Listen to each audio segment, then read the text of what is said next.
Good morning. We have Reverend Joseph Boo from Precious Blood Catholic Church here to lead us in invocation. Please rise if you're able and willing.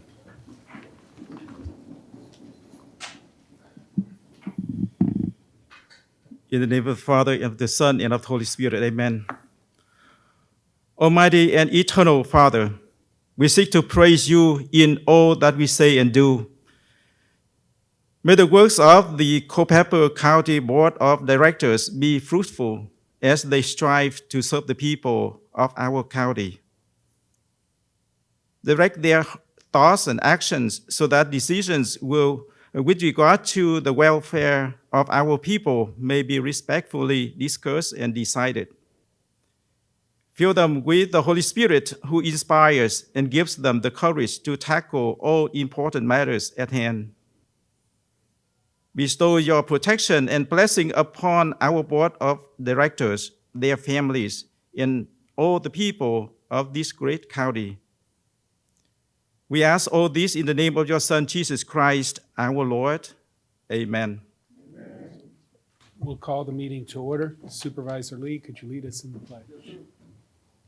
I pledge allegiance to the flag of the United States of America and to the republic for which it stands, one nation, under God, indivisible, with liberty and justice for all.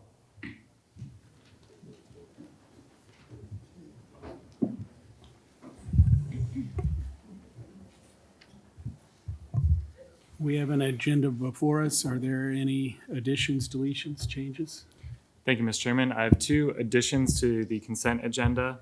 The first is to recognize and congratulate Mount Olive on their 155th anniversary, which will be recognized at a ceremony on Saturday. And then the second are budget transfers to close out fiscal year 26 for the Culpeper County Public Schools. They will be added to the consent agenda as items G and H. Okay, so we have two additions, congratulation of Mount Olive Baptist Church and the school movements. With those changes, is any discussion or a motion? Mr. Chairman, motion to approve the changes to the consent agenda. We have a motion and a second. Any further discussion? Mr. Chairman, Yes. I'd like to welcome the Mount Olive group here this morning. I think it's a very special occasion. I think the history is amazing, the 155 years. And I know they're proud of that, and they've worked hard, and I'm sure they're looking forward to the celebration on Saturday. Absolutely. Thank you very much, Vice Chairman Deal. I look forward to attending the celebration on Saturday. Thank you. Any further discussion? All those in favor, please signify by saying aye. Aye. Any opposed? The agenda is approved. For the consent agenda 2.02, Mr. McCrum. Item A, approval of the July 7th AM and PM minutes and special called meeting minutes on July 14th.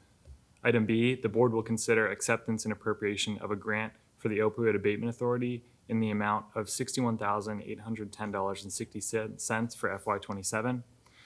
Item C, the board will consider acceptance and appropriation of a grant from the Opioid Abatement Authority in the amount of $250,685.01 for FY27.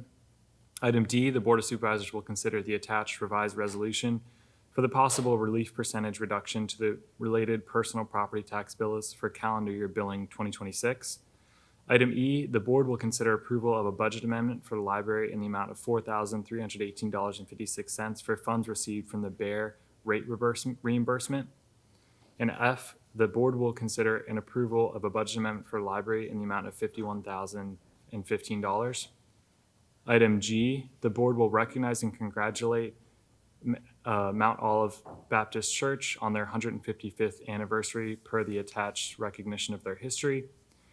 And item H, the board will approve the categorical budget transfers to close out fiscal year 26 for Culpeper County Public Schools and appropriation of bus funding for from fiscal year 2026 state funds for the Culpeper County Public Schools. Any further discussion or a motion? Motion to approve the consent agenda, Mr. Chairman. Is there a second? Second. All those in favor, please signify by saying aye. Aye. Any opposed? The consent agenda is approved. Next up, old business, regional jail study presentation. Mr. McCrone.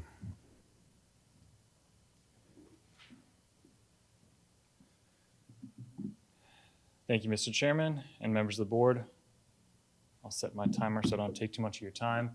As you all know, this came out of a action from the May Board of Supervisors meeting where it was requested of staff to look into first a financial comparison of two options that are being discussed for the inmate population, one county jail and two the regional jail approach joining CVRJ down in Orange, as well as have staff investigate the other intangibles of the decision. So specifically looking at the other stakeholders and their thoughts on local holding requirements, transportation, and other feedback. So to accomplish this study, I completed interviews with town PD, chief and deputy chief, the Commonwealth attorney, the judiciary, Honorable Judge Durr, CJS staff, and the Culpeper County Sheriff's Office.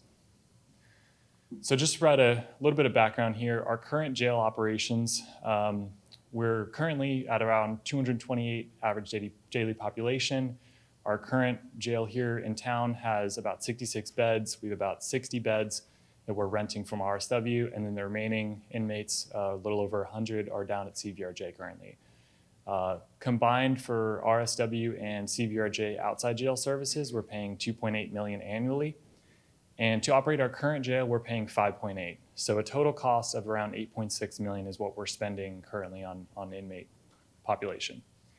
One thing I want to note here that I'm going to talk about in the study is the difference in gross operating costs of a jail and net. So we're currently paying about $5.8 million in gross to operate the county jail, but we do get about 30% of that back from state compensation board salaries and then other grants.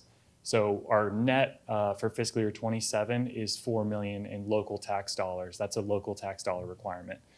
So I'm going to be mentioning that in the future when I speak about jail costs, the difference between your gross costs and your net local tax dollar requirement. So the first option here, so first part, we're going to look at the financial analysis, then we'll get into the intangibles. So first option in the financial analysis is building the county jail. So to build the county jail, you'd want to build it for the next 30 years. That's something that's been discussed by the Sheriff's Office and other stakeholders. So we took about a 400-bed facility, which is enough to have current ADP plus 30 years of growth and be able to sell beds in interim. When you're talking about building a 400-bed facility, I looked at other comparable facilities that were built kind of in that range and that have been built recently. Most comparatively was a Henry County Adult Detention Center that was built in 2019 at $183,000 per bed for a 400-bed facility, total cost of about $80 million for that build. Most recently, Pennsylvania County is building a jail currently, and it's a 146-bed facility, and their cost is $63 million. So their bed cost is $431,000 per bed. So the main difference between those two recent jail builds in Virginia is just the cost of inflation. The Henry County jail was built, pre-COVID era, 2019, and as you know, things have gone up order of magnitude since then. So Pennsylvania County is probably closer to the current cost of building a facility that scale. And you'll see other facilities in Georgia were in that range as well. So assuming you took a ballpark of $350,000 per bed, which is within that range, you're going to land in a total construction cost of around $100 to $140 million. As you all know, the state currently reimburses 25% back to the locality for a county jail. That's not a guarantee, but that is likely that we'd be able to recoup close to that amount in back from the state.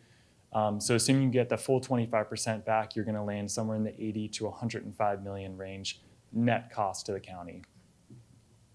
So assuming a conservative ballpark of those numbers previously discussed, 105 million would be the net cost on the higher end of that previous slide. And if you finance that out over a 25-year period, you're looking at an annual debt payment of around $7.5 million per year. So the second factor of the county jail beyond the debt is the operating costs. So currently we're spending about $193 per day per inmate. That was FY25 data. FY26, if you look at our budget, it's actually closer to a little over $200 per day. CVRJ is, I think, around $110 per day. If you took, again, kind of like a rough number within that range, maybe looking at Henry County where they're spending $152 per day, or Franklin County where they're spending $130 per day, and use that number of $150 per inmate per day, assuming you're getting economies of scale cost savings by scaling a 400-bed jail, you're looking at a total gross operating cost of around $12.5 million per year. And then if you applied the ratio of our current state reimbursement back, you're looking at a net annual cost operating of $8.75 million. So that's the cost just to operate our current ADP. So that's 228 inmates per day after state reimbursement back. You're looking at a net annual operating cost of $8.75 million. That's not projecting for 100 inmates 10 years down the road or 20 years down the road, et cetera, et cetera. So putting the two together, you're looking at a combined annual net cost, again, cost to local taxpayer for the next 25 years. On the low end, around 16 million, and then closer to 20 million if you start adding in, the projected amount of inmates that you're going to be seeing in the next 10 to 20 years. So these numbers do not include revenue generated from selling beds. The reason for that is those numbers are highly, I would say, variable. Henry County went into building their jail with the idea that they'd bring back about $1 million in selling beds. Their data suggests they've only been able to sell about half that, generating $537,000 in revenue annually. So best case, the 2.7 million figure, that was a figure that was proposed by Sheriff's Office in one of the presentations previously, and that was looking at 100 beds that they were selling at $100 per day to federal inmates. So somewhere in there is maybe what you're looking to get back in terms of revenue from selling beds. So somewhere in the maybe half to best case 2.7 million annually, which would offset a portion of your debt service. It's not going to offset all of your debt service if your debt service is $7.5 million, and it's not going to offset your operating costs. So county jail is the expensive option here. You'd need definitely to significantly raise taxes around 15 to 20 cents if you were going to take on this additional cost. And this is just a high-level overview of everything we discussed there in option A. So option B, looking at joining the Central Virginia Regional Jail. They currently have a 660-bed facility. They believe they can house all of our inmates.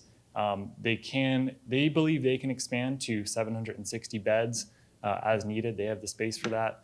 The current buy-in that they've offered to the county is $18 million. I did have Davenport do an analysis of how the county could afford that $18 million, looking at our current budget. If you finance that $18 million over 20 years at 5% interest, you are able to stay within our budget and stay within our current debt policy, assuming you make the first payment. You can make a half payment in FY28 and then first full payment in FY29 as our school debt service starts to go down. So you could finance the cost within existing appropriation or within existing budget without raising taxes. Similarly, the second part of this equation, operating costs. As I mentioned before, CVRJ is much more on the lower end of their per inmate per day cost. They're at $110. So that's where you're going to see the cost savings in operating. They've estimated that they will charge us $3.6 million in worst case scenario to house our current ADP. I did want to note here, this is a note from Captain Lambert when I was speaking with her.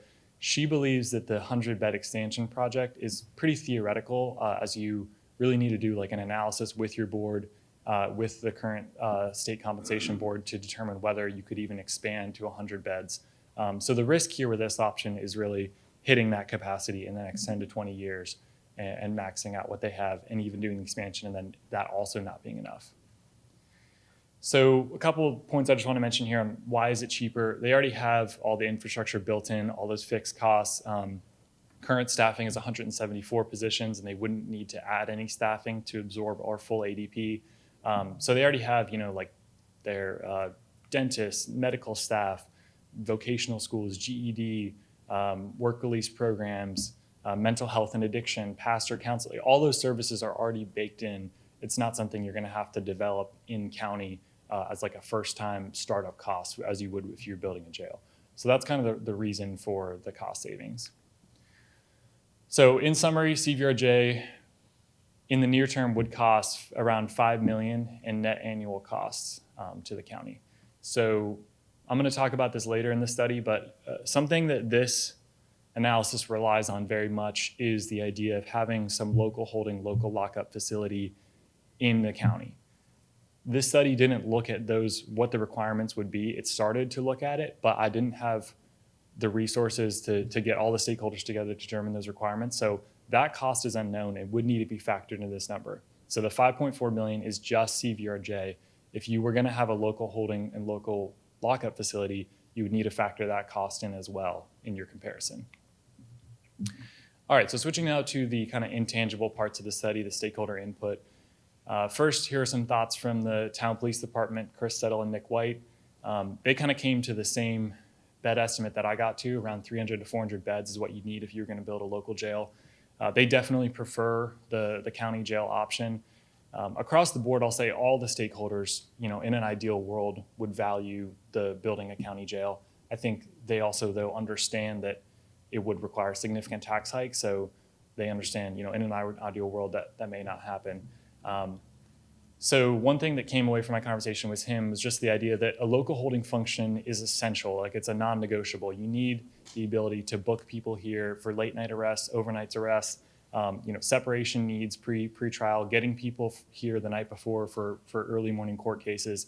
All the stakeholders agree in law enforcement like that. You need to have some ability to house some amount of prisoners or inmates here in order to have a smoothly operating justice system.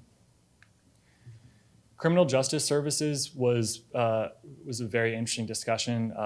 Joe and Erica raised a lot of really interesting points that I hadn't thought about in terms of the complications with pretrial probation officers and recovery officers having that 25-mile distance separated between them and Orange. Specifically, they were the ones that are responsible for installing like GPS and alcohol systems. They currently are required to perform face-to-face pretrial interviews. So they would need to be going down there for all of their pretrial interviews. They also raised, I will say about the face-to-face pretrial interviews, that may change in the future, but that's undefined. So that's something we want to look at is, can they move virtually in the future? Because if so, that makes this more possible. Another factor he raised is, how are inmates that are taken down there or weekenders who are reporting down for duty going to deal with the 25-mile distance? If you get a DUI and you get taken down there and you wake up the next morning without a phone or wallet or anything, like, how do you get back? There's no public transportation. There's no Uber. So you're kind of injecting some risk into the equation for putting hundreds of inmates down there without easy transit ways to get them back, and also kind of setting them up for failure. Another thing he raised was people who report for weekend duty. It's already difficult to get them to report, here for weekend duty. If it's 25 miles away, again, it's kind of like setting them up for failure if there's no way for them to get down there. So one thing they discussed was adding a Virginia Regional Transit stop at the jail down in CVRJ. That's a free service, and they currently go between Orange and Culpeper. But that's something you'd have to work with VRT on. And, that's currently a service for, it's affordability service for the people. And if you're adding a pickup at the jail, that's a political factor that you're going to have to work out and figure out with VRT. So these are just kind of things that need to be worked on. And he brought up the idea of the working group to examine each of these individual issues. The judge's perspective was similar to the other stakeholders, somewhat skeptical of the CVRJ option. He specifically mentioned just the amount of criminal cases that Culpeper is processing. I have a graph here that depicts, from May of 26, we're at 700 criminal court cases, as opposed to the other localities that are in CVRJ. So we're order of magnitude above, where those other localities are that are using CVRJ. He mentioned to me that, he has had issues with inmates coming from CVRJ, showing up late for court and then delaying, the court case proceedings. He asked that this decision be made in coordination with our courthouse decision. And and that currently in our courthouse, we're operating on a very tight margin for error. So any kind of hiccups in the judicial system are going to reverberate through that courthouse, which is currently very busy right now. Finally, actually I have one more after this. Second to last, the sheriff's office, I spoke with Mandy Lambert, Chad McKnight, and Sheriff Tim Chilton, and they were extremely pessimistic about the idea of joining CVRJ. They support the idea of building a county jail. They are skeptical that CVRJ will be able to hold Culpeper's inmate population, and that, again, as I mentioned earlier, that the expansion is really at the 100-bed number. They think that would need to be looked into more to determine whether they could actually expand to add 100 beds. When asking about kind of cost comparisons between the two and economies of scale savings, they mentioned that they do expect the Culpeper jail annual or daily operating cost, that's right around $200 now, to come down significantly due to some of the process improvements they put in place. And they think that a new facility could be designed with those process improvements and staffing economies of scale savings designed such that it's more affordable and below that $150 per day number that I mentioned earlier. Final note here, they also they believe they've done a lot to improve the current facility, and they're not in a rush to make a decision. So they urged, I think they support the idea of the working group and urge, taking our time before jumping into anything. Finally, Commonwealth Attorney, he emphasized his role as a minor stakeholder and spoke similar to the judge in terms of having a smoothly operating judicial system with minimal hiccups. And when you're adding 25 miles of distance, you're adding, risk and potential for disruption into that equation. He also mentioned the local attorney ecosystem could be disrupted by this, and that's a factor to consider as attorneys are hard to come by these days. Local attorneys are hard to come by.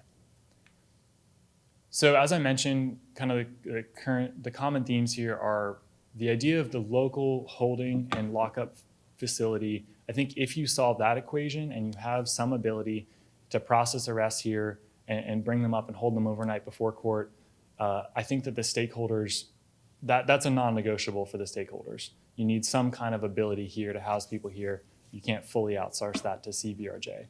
And then additionally, kind of, if you do move to CVRJ, having systems built in place ahead of time for accounting for the 25-mile distance such that you're not disrupting the judicial system and court operations. And then finally, also just the idea of the long-term plan and this jail decision aligning with your 30 to 40-year plan for the county, fitting with your courthouse, et cetera. So just some final thoughts from myself. So as I discussed, you need some local holding and lockup capability here. Knowing what that is in the interim and long-term are two different things. So in the interim, are you winding down your current jail to 20, 30, 40% of its current capacity and using that as your holding facility until you build a new courthouse? And then when you build a new courthouse, are you building that facility into the new courthouse? That's something Mosley Architects had proposed, but that also needs to be flushed out and defined. And then you need to understand what the costs are. You need to understand what the requirement is for that interim capability, and then what the operating cost is going to be, and factor that into your decision. If you do solve that problem, I think that the CVRJ option makes sense, and I think that the transportation, security, manpower concerns do somewhat get resolved by that, because currently that's how we work. We book people here, and then CVRJ does the transport between the two facilities. So if you're booking most or a lot of your prisoners here or late night weekend arrests here, and then it's only people during the day driving down there, I think you can kind of triage the transportation and manpower concerns that you're gonna encounter, especially if you're scaling down that facility from the current 47 FTE that staff it. You're gonna see a lot of manpower savings from that versus the transportation requirements that you're adding. So I don't have any final definitive concrete solutions. My goal here was to just present more data to you all. You wanted the financial comparison and then the stakeholder input. So my goal was to present that to you all. And at this point, I do believe CVRJ, in terms of just cost, is probably the stronger path. But again, you need to define those other uncertainties, and then you need to work through those stakeholders that have raised those other concerns and make sure that whatever system you do put in place, it's effectively remediating their concerns, and you can build a smoothly operating judicial system around that solution. Or you come back to the table and look at the decision lens again with the county jail option. So those are kind of my thoughts, high level, from the review I've done. And I'll take any questions now if you have anything. Question, Vice Chairman Deal. Yes. So Shane, can you go back to the comparison of Henry County and Penn County and I think you said 150 bed comparison to the 400 bed comparison, and give me those hard numbers again? Yeah, so I Henry don't think I necessarily agree with that, and I'll explain why. Okay. So Henry County built a jail in 2019, a 400-bed adult detention center at $183,000 per bed. And it was a $80 million total project. And then Pennsylvania County is currently building a jail, 146 bed at $63 million total cost, and the per bed cost is $431,000. Okay, I thought you said that one of the counties was building a facility for 400 beds, or 300 or 400 beds. That's Henry County. Henry County. Yes. And that one's higher than the. No, that was a very affordable jail build. They built the 400-bed facility for, I believe, $80 million at $183,000 per bed. And that's because it was in 2019. Yeah. Okay, so then you were saying that you thought it would be higher because of 2019, the inflation factor, COVID, et cetera, was in play. Mm-hmm. But I'm not sure you can compare a 400-bed facility with a 150-bed facility because the site work, Mm-hmm. the utilities, and the infrastructure, exterior infrastructure on the outside of the facility is going to be the same for a 150-bed facility as it is for a 400-bed facility. Yeah. So therefore, the only added expense is for the interior, making the building larger, which to me is going to add a minimum expense from that standpoint. It's going to add quite a bit, if it's 200 and some more beds. But the site work, the utilities, and are going to be the same, basically, regardless if it's a 400-bed facility or a 150-bed facility. Yeah, I understand that. So you're saying that fixed cost would raise your average per bed cost if it's a smaller facility, whereas when you're scaling it, you can get per bed cost. Yeah, it should reduce the 400. So that's why I also Bed mentioned cost. the Muskogee County, Georgia jail. I believe that's a 1,000-bed facility, and that's $300,000 per bed. So that would be getting those costs, those economies of scale cost savings that you're getting at, correct? Mhm. But their range is closer to the range I used as well. There's a lot more to that equation comes to it. There's so much more inside the building that you're not talking about. So Sheriff, would you like to hear from the sheriff? He'd need to come up, I guess. Yes, if Sheriff Chilton. So when you're looking at the totality of this thing, the important part just like Gary's saying, when it comes to Henry County put $1 million gym inside of that building. There's so many things that it's inside of their building that you guys don't know about, and we know only because we have insider information with talking to those sheriffs. A lot of the things that they built and the way that they built not only the jail part of it, the way they house folks, the pods and different things like that, those costs can be driven way down. They built a Taj Mahal. We're not asking for a Taj Mahal, and we're not asking for anything, to be honest with you. If you saw what I put out yesterday, we're saying slow down. And where we're at right now, we should be slowing down and doing exactly what I believe Tom wants, and that's getting the correct information and doing all this the correct way. When it comes to the numbers, a lot of these numbers are very skewed. The numbers that we're holding per day, the numbers that we're transporting per day is very skewed. A lot of this information that's in this report is incorrect. A lot of the stuff that we gave on our talks is not even in here. So we've read this over and over. Captain Lambert's in here. I think Shane did a great job, but a lot of this stuff, he just doesn't know. I mean, he's not in this business. You've got to ask the folks that are in this business. And I think that's probably the consensus of the board. Talk to the folks that know. Talk to these folks that are doing the transports every day. So, you know, there's a lot more to the story that we're looking at here when it comes to building a facility. I just don't think we're there. I don't think we're anywhere close to that yet. So, any questions for that? Other questions of either County Administrator McCrum or Sheriff Chilton? Supervisor Bates. Mr. Chairman, thank you. Sheriff, to your point, and Mr. McCrum, we talk about the numbers. And I really, when I first read this report, I'm thinking they really do seem like they're skewed. Way and, high. And my point being, since I've been on this board and dealt with the previous administration, with you, the numbers that have been brought to my attention on what we're paying for outside jail services per inmate, and correct me if I'm wrong, but I'm going to just throw it out there between $50 and $65 a day. $50 a day. Okay, $50 a day. And we were paying 65 before we came in. Okay. So we well, that's- saved almost $1 million the first year. But that's a huge difference from Absolutely. $192 or $200 a Now- day. And you're not going to have a business model that's going to take $50 to $60 a day Sure. and keep and stay afloat. I don't care if it's a jail or whatever type of business.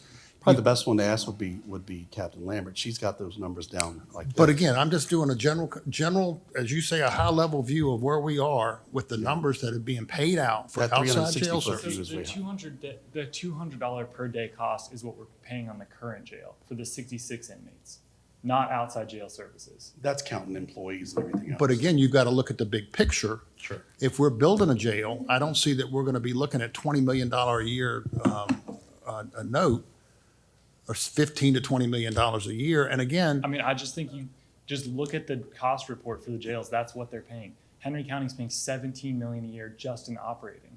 Like I actually tried to go conservative on all of these numbers and take low balls because I was trying to take account of what you were saying and all the other cost savings that were going to be factored in.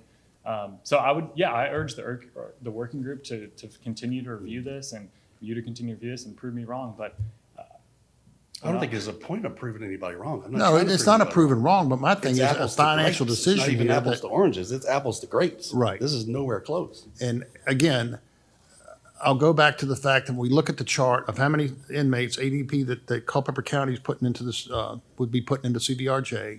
You've got the other counties that are involved.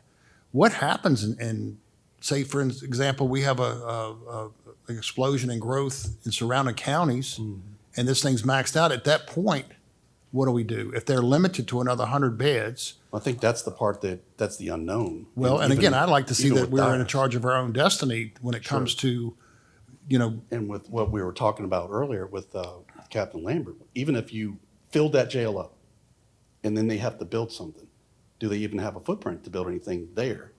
Who's on the hook for it? Right. We're the biggest consumers, so this county's on the hook for it.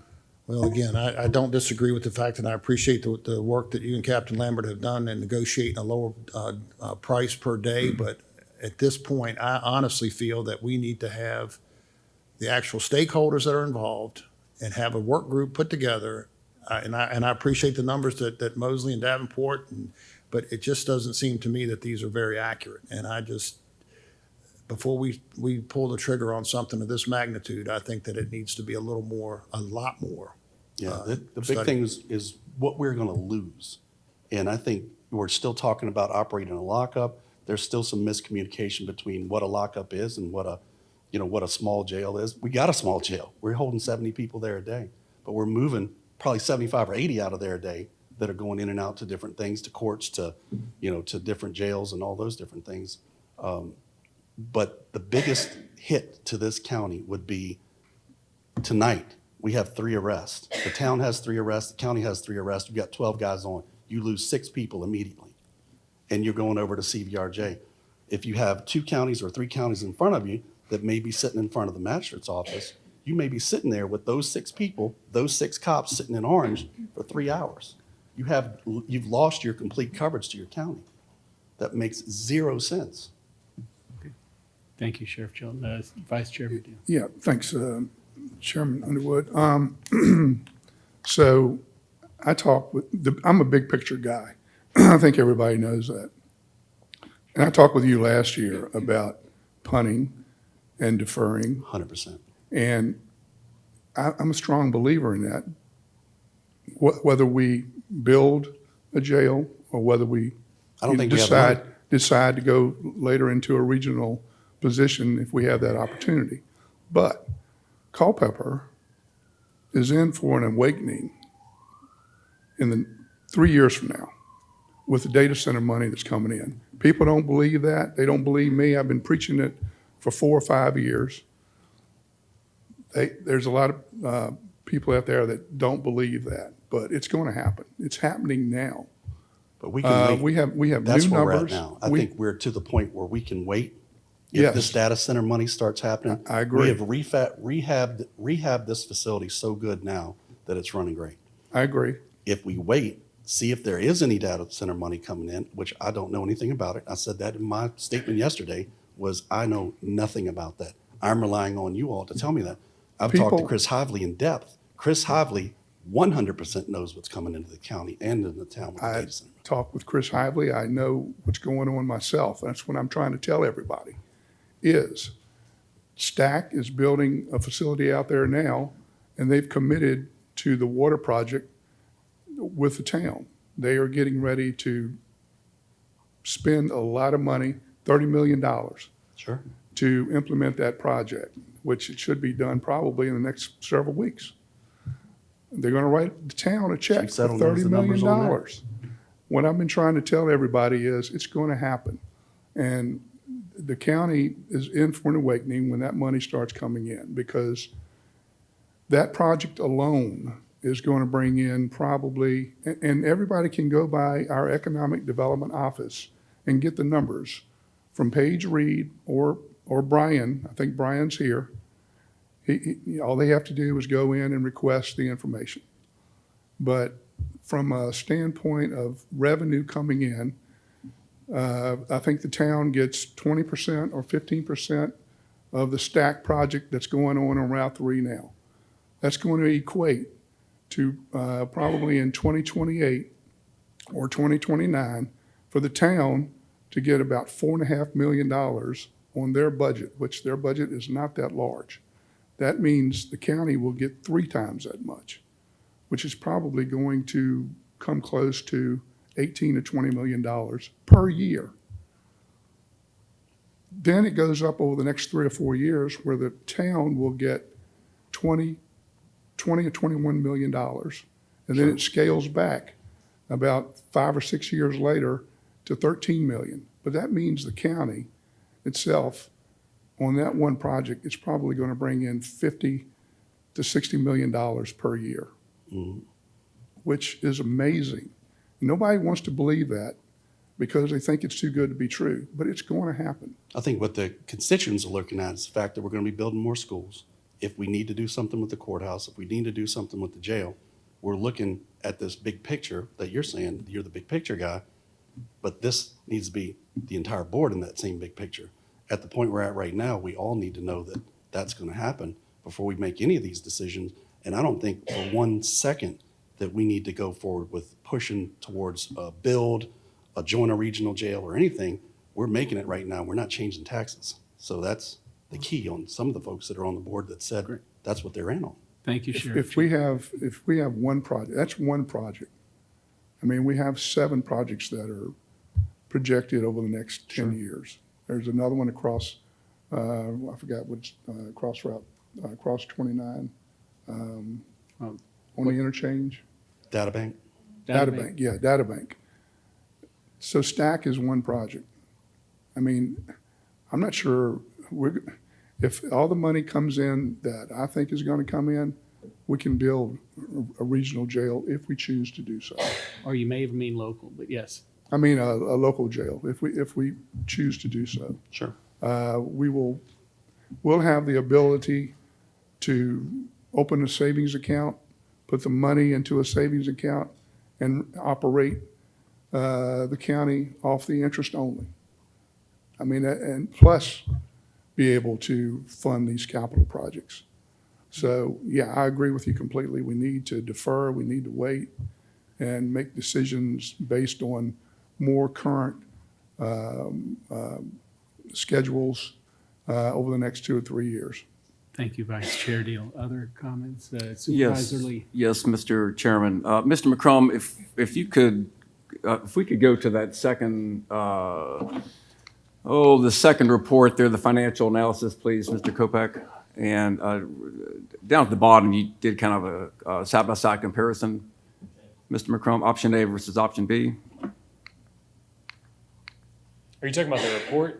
The other report, not your PowerPoint. Okay, yeah, the If you come back, PDF. it's the financial analysis. I thought that was a good comparison also for us to look at. There we go, all the way near the end. Oh, there we go, perfect.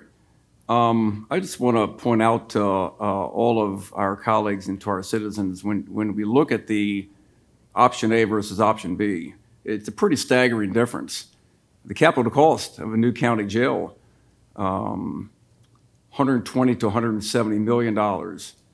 Cost to buy into CVRJ membership, $18 million. That's a pretty big difference, everybody. That doesn't include land. That does not include land, correct. The estimated annual debt service, $6.5 to $10.5 million. If we build a new jail with the CVRJ membership, $1.4 million with it, that's paying off the $18 million over 20 years. Now, about a year ago, then County Administrator Sam McLaren proposed to us membership with CVRJ.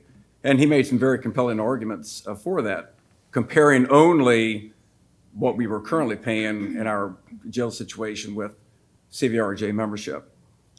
Since that time, we have reached out to Orange County, we've reached out to CVRJ, and some of our colleagues over there. They do indeed have room for us. Easily, they can accommodate all of our inmates without having to worry about a 100-bed expansion, and they have room for that. We've had very positive conversations with them with regards to joining. Supervisor Brown wisely requested that we get this report from Mr. McCrum so that we could take a look at the cost comparison between building our own jail and CVRJ membership. Mr. McCrum, I think you did an outstanding job. And with great respect to my colleagues, my colleague Supervisor Deal, and to the sheriff, I disagree with their approach to this, and I disagree with Sheriff Chilton's, and I say this respectfully, Sheriff Chilton, that the numbers are skewed that much. I think Mr. McCrum works very hard to provide us with accurate information. So I think that the information that we're going with here is as accurate as he can get at this time. So I believe that clearly the approach for us to take is to continue pursuing the regional jail membership. When you compare the cost involved between the two, well, there's just simply no comparison. In a perfect world, and I heard that phrase a couple of times, in a perfect world, we would say, okay, building our own jail makes a lot of sense, and we can have everything here, et cetera, et cetera. And I understand that, but it's not a perfect world because we have a courthouse to build, and we also have elementary school number 8 to build. I think it would be a tremendous stretch for us financially to take on both of those projects along with building a new county jail. I just don't think it's possible. I think that would be a stretch even if we did not have a courthouse to build, an elementary school number 8 to build. I think it would still be a stretch for us to say, we're going to spend $150 million or $170 million on a jail and then operate that with with the annual expenses and with the debt service. That's a tremendous, tremendous capital expense. So we have a new courthouse, we have elementary school number 8, okay? We also have to solve our jail problem because the circuit court judge has put out an order that says to us as a county, solve your jail problem. So for my colleagues and for the public, I would just simply like to state, joining CVRJ, the regional jail, solves our jail problem at a fraction of the cost of building our own jail. And again, with great respect to my friend and colleague Supervisor Dill, I don't believe that we should continue to wait. I don't believe we should continue to punt or to defer, because that's been happening year after year after year after year. And we continue to have a jail problem. I believe that we should move forward. We need to solve our problem, and the solution is in front of us right now.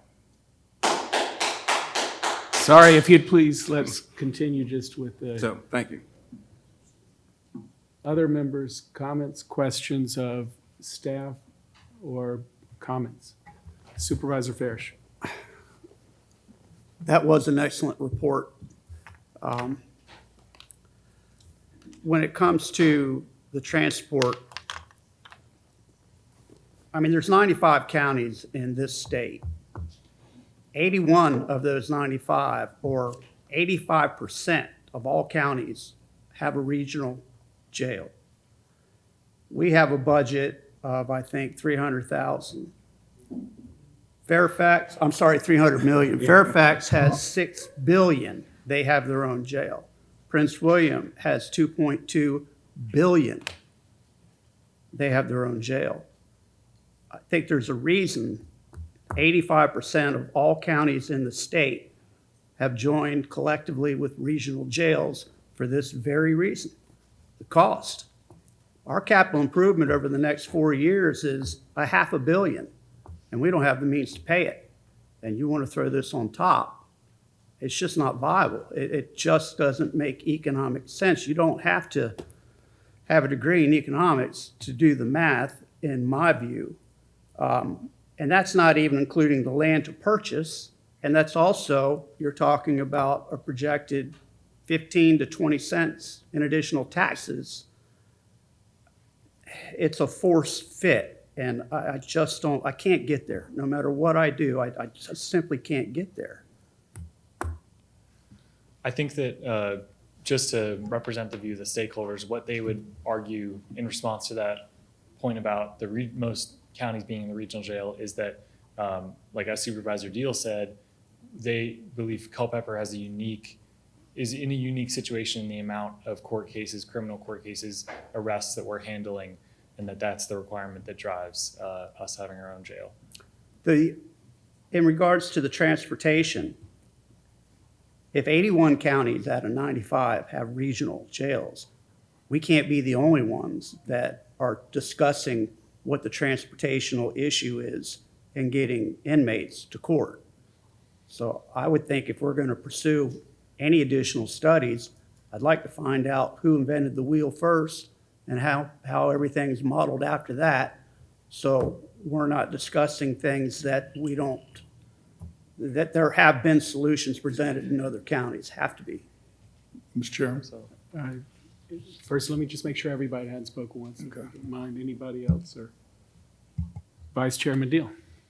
Yeah, Mr. Chairman. So to Mr. Farish's point, I don't think myself or Sheriff Chilton is expecting us to raise taxes to build a jail.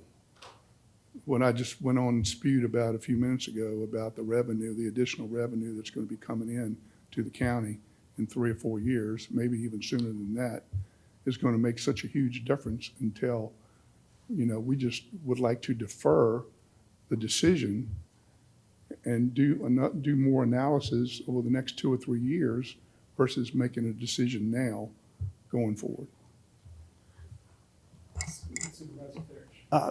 Supervisor Deal, I appreciate that, and I understand what you're saying. But as I've said previously, the current CIP budget for the next 4 years is roughly $500 million. We don't have the income to produce half of that. We're still going to have a $250 million shortfall, irrespective of $15 million a month or a year on data center revenues in 3 to 4 years. Still can't get there.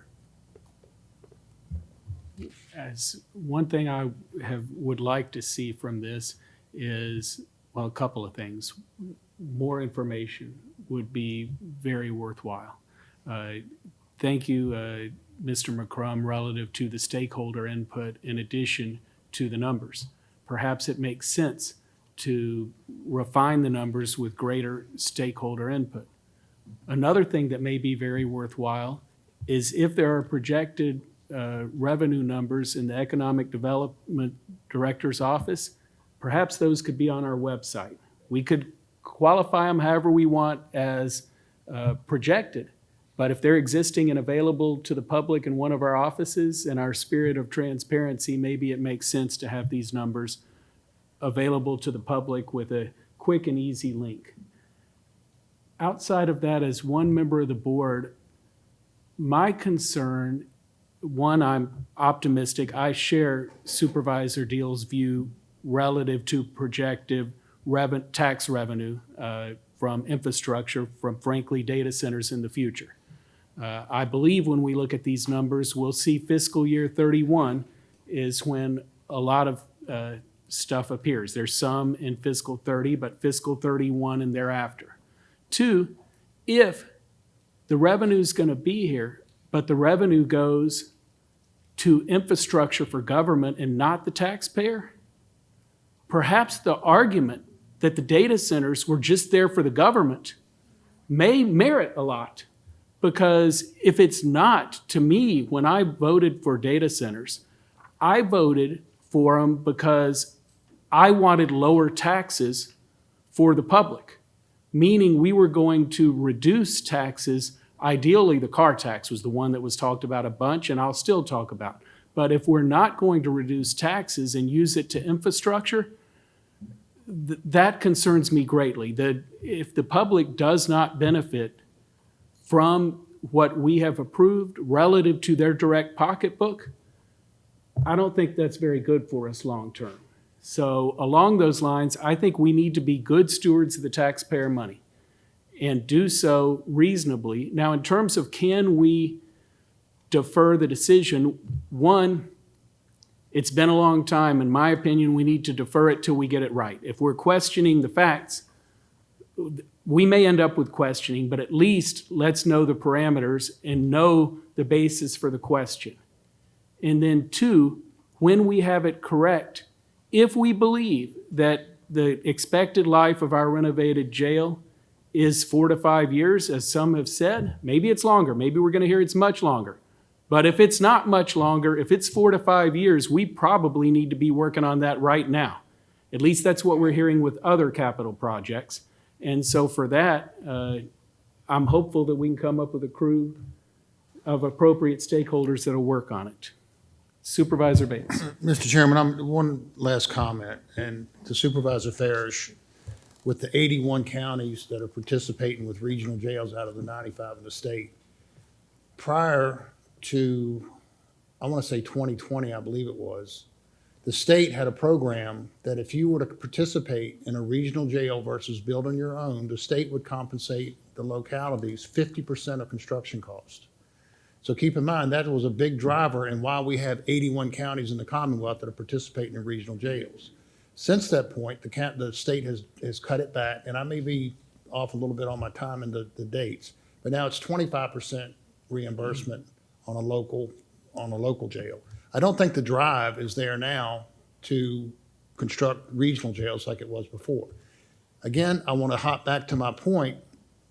As you being a businessman, you know that if your operating costs are higher than your intake, you're not going to be in business very long. So therefore, if you're taking in $50 to $60 a day for an inmate, and it's not covering your cost of transportation, medical, staff, you're not going to stay in business very long. So that's why I say, if we look at this report right now, based off of the numbers that are presented, and I'm not disputing Mr. McCrum's work on this, but I just think that we're not getting a real clear picture of where we are. And I am going to go back to the fact that in 30 years, the way this area is growing, you've got Charlottesville, Richmond, Northern Virginia, all coming together. What's going to happen in 25, 30 years? Are we going to be pushed out, or are we going to be responsible that we've been taking up the lion's share of this facility for so long that we're going to be looking at another big ticket item, constructing a whole new facility to accommodate these 6 or 7 localities that are at CVRJ. So to the point, the sense of urgency, I think the sheriff has made it very clear. He has negotiated a $50 a day. To Supervisor Lee's point, I think we've kind of quelled the concerns of the judge with what we've done at the local jail. So I don't know that we have to make a decision like our hair's on fire, that we can take some time, get realistic numbers, and if it's the first of the year or whatever the case may be, before we come revisit this, I think that would be the most prudent approach. I appreciate the background on that. I was unaware of that. It's interesting. I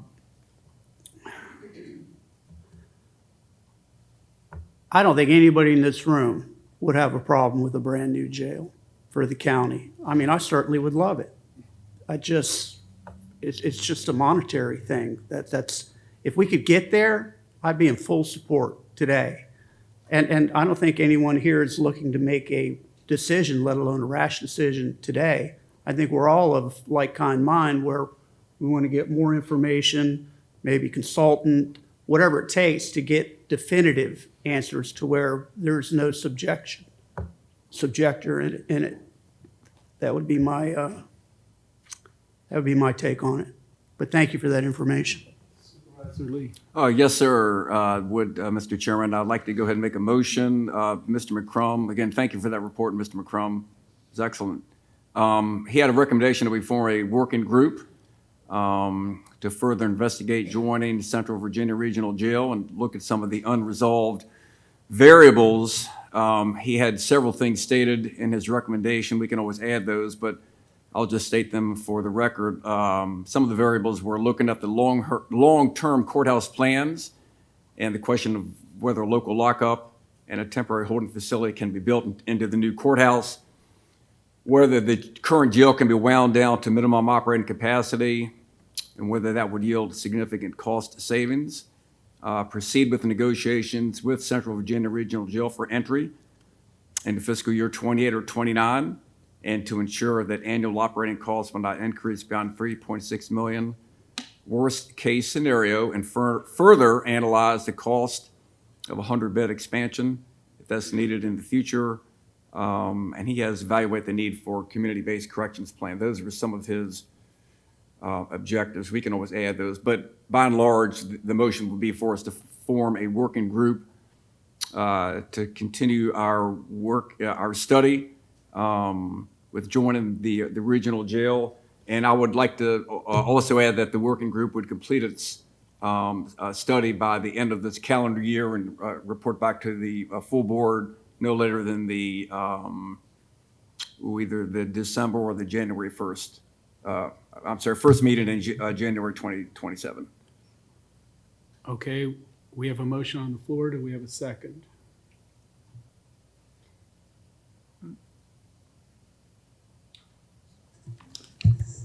I can't second that motion because I am not going to vote on proceeding with a regional jail at this time. And with that language in that motion, I'm not going to second it or vote for it. Can we amend that motion? Sure, Supervisor Brown. I can delete proceed with the negotiations for entry into CVRJ for fiscal year 28-29. We can delete that from the motion. Then I would second it. Okay. Because I do think that we have certainly good numbers here in front of us. Mr. McCrum, you've done a great job at working on this. However, there are definitely some numbers that we need clarification on, as well as what Mr. Chilton said. I think there are avenues that we need to explore as far as what the cost of the holding jail would be, because we're going to obviously have to still operate that.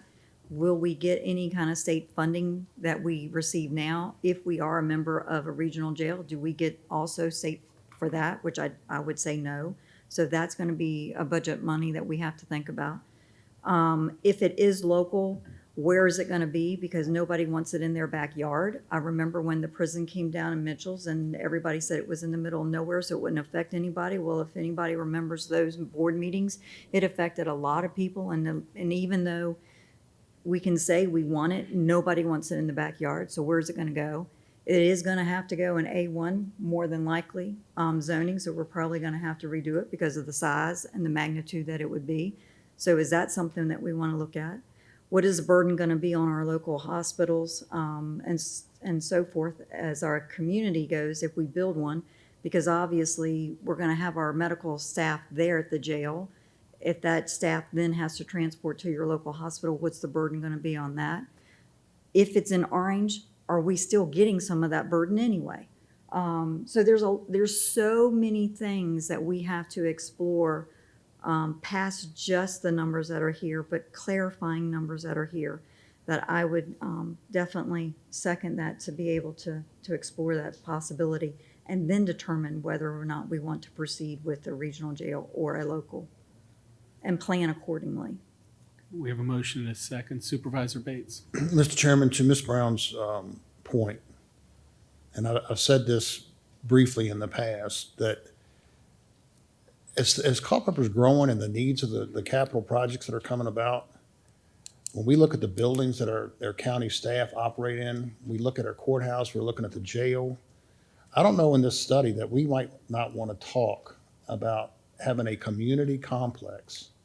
We're talking about purchasing land, that we have everything on one plot of ground, the courthouse, the jail, county offices, all new buildings. We're going to alleviate all the maintenance costs for these 1930 buildings and keep everything under one roof. So I definitely am going to support the motion, but I think that we need to broaden our horizon a little bit outside of just the jail and the courthouse.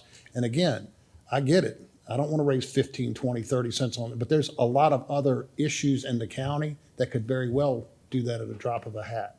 So I think we really do need to delve into this a lot deeper than what we're doing. But I'm hoping that we could add that to part of that discussion. Well, with that, we actually have a motion and a second. While I respect the decision, do we want to do that separately? Do we want to just look at the jail, which one of the things that was in it was looking at the courthouse, and looking at the courthouse could also be added, and looking at county administrative offices. But the focus still, I believe, is on the jail, because you have to have one thing as a focus. And if they decide that there's an order that something needs to occur, that could be an outcome of the working group also. Supervisor Payne. Just a little more discussion. It's this process. It's a frustrating process because since I've been here, a short time, and in that time I simply wanted the numbers, and even today I think Shane did a good job, but our sheriff brings up other points also. So clarity, as Supervisor Bates mentions, clarity and getting to real numbers and figuring out exactly what we're doing here. We talk about big picture. I agree with bits and pieces of everything that everybody said here today. As Supervisor Deal mentions, big picture. We talk about revenue when we can afford these things. I also would like to see that. Like, I would like to have something, when I walked into this meeting, I wanted to have something I could take back to my district and gather citizen input and present numbers to them and maybe project revenue of when we can afford, or give the alternatives, find out maybe as Supervisor Underwood mentioned, that maybe a lot of these projects maybe are not a priority. Maybe they may just find out exactly, look at revenue, look at all of our projects, look at our schools, look at the courthouse, look at the jail, and prioritize and have real numbers to present to people. But I've been here since January, and I'm yet to get anything I can hang my hat on. And so I can only imagine what the citizens, how they feel about it. So, and again, that's not, Shane, I appreciate what you've done here, but it's just. Let's just continue with the discussion. No, I'm not countering what you've done here, but then I see that, our sheriff here, and he has his concerns. So I value both of your decisions, and I want to have something that I feel comfortable with, that I can take back to the people and move forward with this. So clarity is what I want. If we can achieve that, through this committee, or whatever we have to do that. Let's just do it. So again, I'm new to this political environment. I don't understand why it takes so long to get information that I can believe in. And again, it's just overall. So I will support the motion, and it's mostly for clarity and ability to move forward. Along those lines, Supervisor Payne, I've been on and off here since 2008. I've not got clarity since 2008. So it is not something that is near term. In fact, in 2007, when I first ran for the board, a primary discussion was a regional jail versus building a jail. And it was a very, very contentious. I mean, being a member of the board, or a candidate then, in a sheriff's election year where you had Jim Branch and Scott Jenkins running for the first time, and Jim Branch became our next sheriff, by the way, back then. But this was a big issue with a bunch of numbers that went all over the place then. So us having a big issue with numbers all over the place now is, not in my opinion, it's not new, and it's not based on the characters in the room. Different characters in different times. Well, 19 years ago, we were doing the same thing. So hopefully this working group, if this passes, let's maybe give it a little bit of definition, but hopefully we can get some answers to what members of the board are looking for. Any further discussion? If not, all those in favor of the motion, please signify by saying aye. Aye. Aye. Any opposed? The motion passes unanimously. Along those lines, is the consent, do we want to form, how are we going to decide who the members of the board would be along for the working group we just passed? Is there any thought? I will volunteer my time, Mr. Chairman. I will volunteer my time, Mr. Chairman. Do we have further volunteers? Is it okay if Supervisor Brown and Supervisor Lee work with staff? And I would figure the other stakeholders would obviously be the sheriff's office, the town police, Supervisor, or Vice Chairman Deal? Yeah, I think our economic development director needs to be on the committee. as well. Economic Development Director? Anybody, CJS, definitely. CVRJ or CJS? CJS? How many were you looking for from the board to participate in this study? Ideally 2, but if we have more than 2 and people want to discuss, then we need to come to consensus probably, because if we have more than 2, it'd be regularly advertised meetings from what I understand. Mr. Chairman, would our Commonwealth's attorney like to be a part? If requested, I'll join. If not, I'll echo what was in Mr. McCrum's report, which is what I said, that I am a minor stakeholder.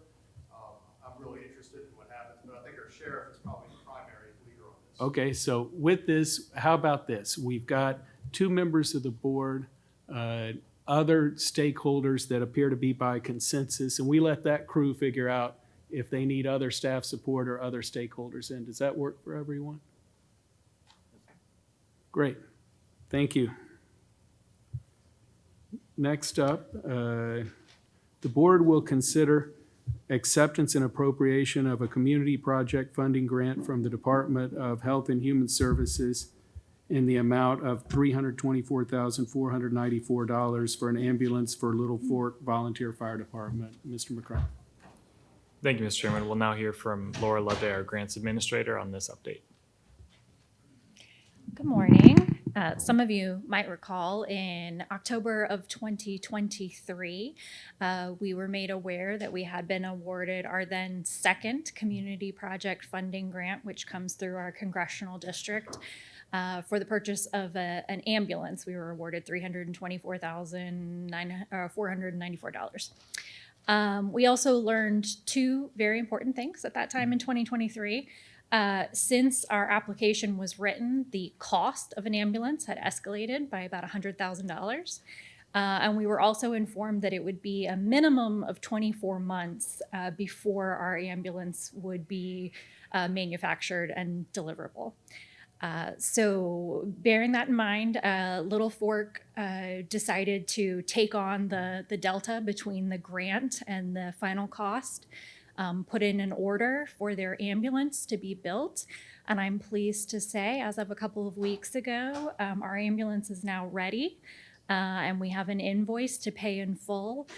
We hadn't previously appropriated those funds because we knew it would be sometime, years in fact. So we need to take that step now to appropriate the grant award, the $324,494, so that we can pay it to Little Fork, so that they can pay for their ambulance. And then once it arrives in Culpeper, I'll submit all the necessary documentation to have us fully reimbursed for that amount through the federal government. And certainly Chief Monaco is here if you're interested in hearing about the ambulance that will be coming to Culpeper. So we're very excited. It's been a long wait. Questions, or would we like to hear from Chief Monaco, or what's the pleasure of the board? Mr. Chairman, I'd like to go ahead and make a motion that the board accepts and appropriates the grant for the ambulance at Little Fork, Chief. Second. We have a motion and a second. Any further discussion? All those in favor, please signify. Oh, sorry. Yes. All those in favor, please signify by saying aye. Aye.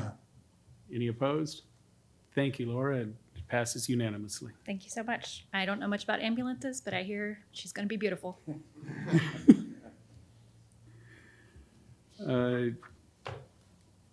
Next up, we have authorization of to advertise a public hearing. Mr. McCrum. Thank you, Mr. Chairman. The American Battlefield Trust has requested that the county extinguish the easements recorded in Deed Book 510, page 771, specifically on the Brandy Station battlefield as a part of the transfer. The recommendation is to adopt the attached resolution authorizing and directing the advertisement of a public hearing pursuant to Virginia Code to be held at the board's next regular meeting on September 1. Any questions or a motion?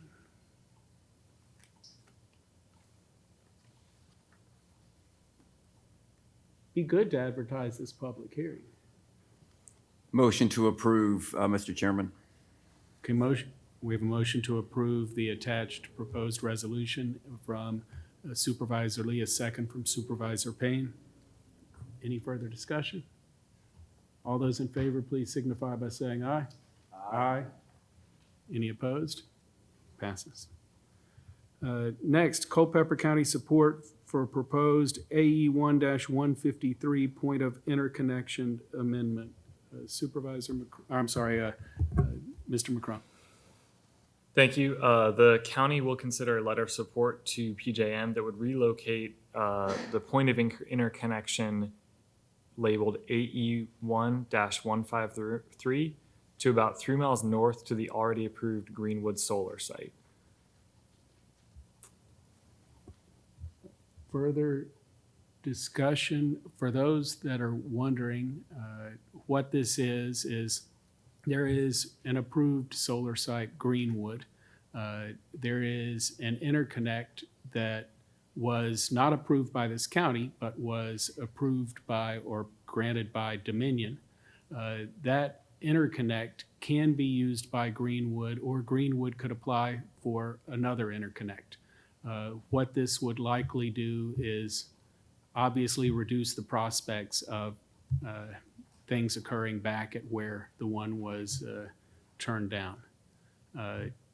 So that is the request before us. And this would go to PJM, which is the entity that approves interconnects.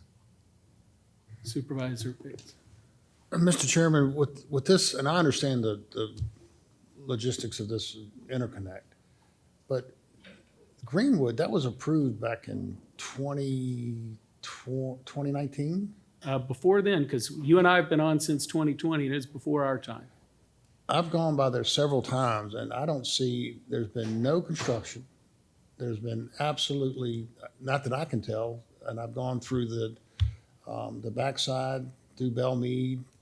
The only thing I see that's being done is a substation, which was on the old De Silva property off of Blackjack Road.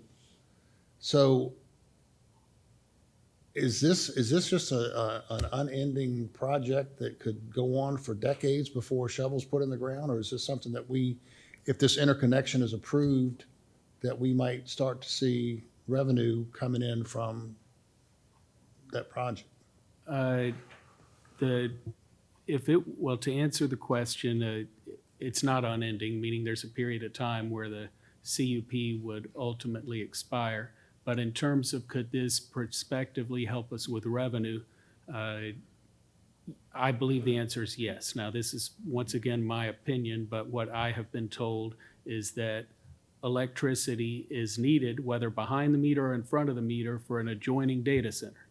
Now, the project's already approved. Could it equal more revenue for us? If it did, it would likely be tied to the data center more than the Greenwood, because I believe there's an 80% tax, I don't know, abatement or whatever, relief relative to personal property tax tied to solar farms. So it's approved, our solar utilities, it's approved. There may be some revenue that would come from it.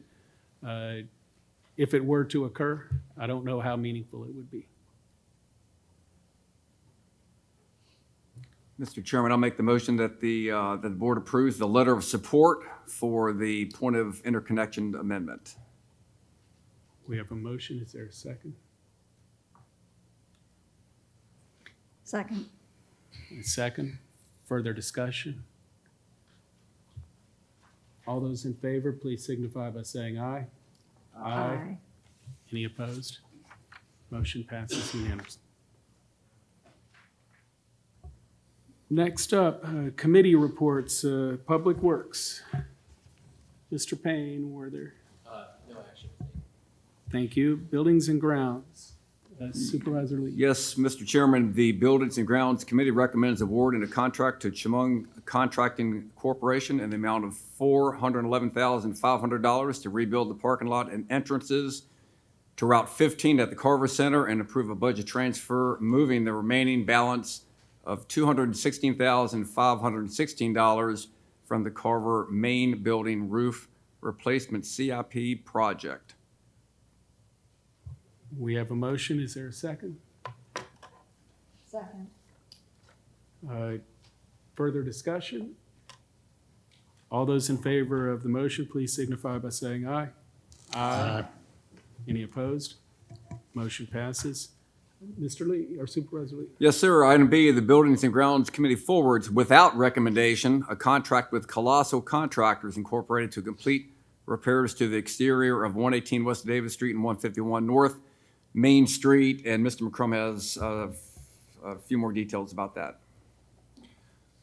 Thank you, Supervisor Lee. So background here, the county received bids for the Culpeper exterior building repair project, and this is to repair the old municipal building on West Davis Street and Giles Miller.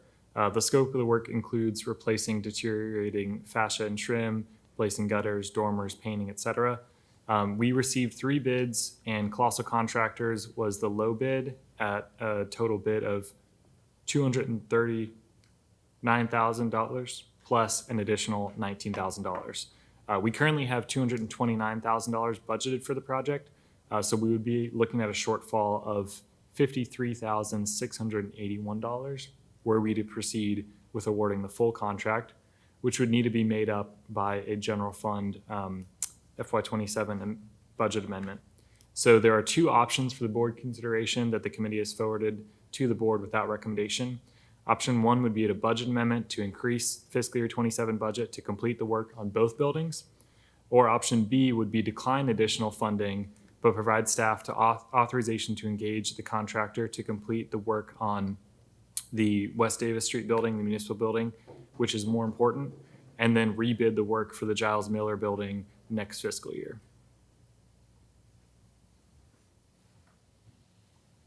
Comments, thoughts, suggestions? Mr. Chairman, my thoughts on this, when we were talking about, and I think we've seen time and time again, what something costs today, it doesn't get any cheaper when you go forward. And when we're talking about you know, keeping buildings up, good repair. We're talking about water intrusion. You know, kicking this can down the road is gonna cost us even more going forward. Now, some of these prices, am I pleased with the bid? No, but that's really out of our control when we put it out for bid. It is what it is. But I, for one, as one board member, would support moving forward with the repairs to both buildings. Would you care to make that a motion, sir? Yes, that is a motion. Do we have a second? I'll second. We have a motion and a second to proceed with both bids and modify the budget accordingly, Supervisor? And modify the budget accordingly. Any further discussion?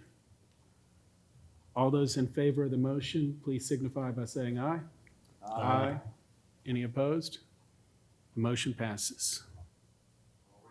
And final item, the board will discuss the prospect of acquiring a new industrial washer and dryer for the Culpeper County Animal Shelter. Mr. McCrum. Thank you, Supervisor Lee. This is no action for the board, just providing an update as this action came out of last July's regular board meeting. The board had asked Animal Services to look into purchasing industrial washer and dryer set, and the Animal Services Director is currently receiving quotes under the county's small purchase policy and is likely going to be able to procure a washer and dryer set within existing appropriations. Okay, thank you for the update. Next up, well, Parks and Rec, it appears we don't have anything. Same with, Mr. Chairman. Yes, oh, sorry. Skipped over the Rules Committee. oh, I did, I'm sorry, thank you. A lot of committees on here. Rules, Supervisor Brown. Yes, the Rules Committee did meet, and the board would like to review the live streaming additional board and committee meetings. Mr. McCrum, you have a little bit of an update on that to do a little explanation? Thank you, Supervisor Brown. The committee forwarded to the board with recommendation an amendment to the 2026 Board Rules and Procedures, which is attached. Specifically, this amended Board Rules and Procedures draft it defines the three different categories of board committees and different boards that the board participates in into three different categories and has different requirements for each of their public meeting notices and live streaming requirements. So the three categories are, first is the advisory boards and committees, which are nominated by the board and report directly to the board, such as, the working group committees on Tuesdays, Parks and Rec Advisory Committee, Airport Advisory Committee, CDAC, Planning Commission, et cetera. So that category would be, this would be the policy that mandates that those meetings are all live streamed, which is currently already taking place for most of those committees. This is the policy that finalizes it. And then the second category are joint boards. So those are ones that we jointly sit on with other committees, such as the Town and County Interaction, E911 Board. And this advises that we work collaboratively with those external bodies to come to agreements on live streaming. And then the third category are external boards that we just appoint, adjunct seats on and don't have any say. And obviously we have no say on the live stream requirements for those meetings. So essentially this is the policy that lays out our procedures for how we live stream and how we notify with agendas. And again, this action came out of, I believe, a March motion from the board to start live streaming all meetings. Supervisor Bates. Mr. Chairman, I have actually been contacted by a couple individuals who serve on some of these advisory boards. And keep in mind that these are citizens that donate their time to input on things that interest them, such as Parks and Rec or the library and so on. Some of them are extremely nervous about having these things live streamed due to the fact that they feel intimidated and they won't speak their mind like they normally do if it's not televised. So I think that might be something, and the way I'm reading this, I mean, the advisory committees, when we talk about our core committees, building and grounds and rules and that, I have no problem with that. But beyond that, I don't know that we want to go down that path. Okay, so you're separating standing committees from advisory committees. And your concern is the advisory committees that are not board appointments, but that are citizen appointments and could have board representation also. Exactly. Well, yes, and to go further, one of them has indicated that they are gonna probably step down as a citizen representative because they don't feel comfortable on TV and they feel intimidated where they're not gonna speak their mind. So I just think the ones that where we're spending taxpayer money and it comes back before the board for us to vote on, I mean, I get it, that should be made public, but beyond that, I don't know how far we want to go with that. I did want to clarify, Supervisor Bates. So the Library Committee and Human Services Board are both considered external boards because they have their own bylaws. And that was made in discussion with the staff and with the chairman. So they would not be affected by this policy. But the other standing committees you mentioned, Airport, Parks and Rec, et cetera, I've considered those advisory boards, so they would be live streamed. Well, two of them were on Parks and Rec. I'll just throw that Okay. out there. So what we're talking about really, I guess if we wanted to get specific, which we probably should do, would be Parks and Rec, Ag Forestal, Airport Advisory, and I guess CDAC. Are those the four, or am I leaving one out among advisory committees? And what is so we have a recommendation from rules. Supervisor Bates brings up a point relative to the four advisory committees and notes concern from citizens on some of those committees. Further consider, Supervisor Brown. Yes, Mr. Chairman. I think when we were discussing it, it was going back to the county as a whole and our citizenship. And I completely understand not being comfortable on a TV. I'm not comfortable even sitting up here, much less being on the TV. But I know Mr. Payne and I, we had talked about this extensively over the last year, and our constituents continuously wanted that because most of our constituents don't have the time or the money to be able to take off of work, or if they're not working, to come in here, get off the farm, or leave the toddler at home and come here to watch a meeting or wherever those meetings are. But they very much are concerned about what's happening because, let's be honest, everything that we do starts at a committee level and then makes it to our morning session and is already determined by we get to the night meeting when we vote.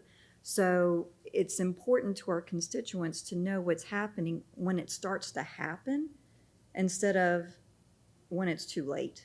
And I think that's why Mr. Payne and I were so adamant at trying to get committees as well as our meeting here televised. I agree also. I believe the way that we've laid this out, especially theirs, it's basically the direct reports back to the board. That's what throughout the past, I haven't met anyone yet that wasn't encouraging this and asking for this to happen. I think it's super important for people to understand what's going on in the community. I also don't want to discourage citizens from stepping up and being a part of these boards. I think that's super critical too. But at the same time, I think the way we've laid this out and any direct reports to the board for the citizens to understand and know what's going on in the community, I think it's super important. But I do understand where there may be a concern about being televised, but there has been a huge outreach for people who want these streamed and they want to be aware they're unable to attend these meetings and they should be able to see them. What if there's a possibility of a compromise, and I don't know if this would work or not, but where you're mentioning streaming and then there's TV. So what if the standing committees could qualify for Culpeper Media, but the others would just be the YouTube channel, meaning you would not see them on TV, but if somebody wanted to go look at the record, they could actually go see it through the YouTube A channel. clarification, Mr. Chairman, that is the proposal because that's the no-cost solution, and that's why it says live streaming in the board rules. Okay, so this wouldn't be TV, this would not be on Culpeper Media. Culpeper Media or whatever.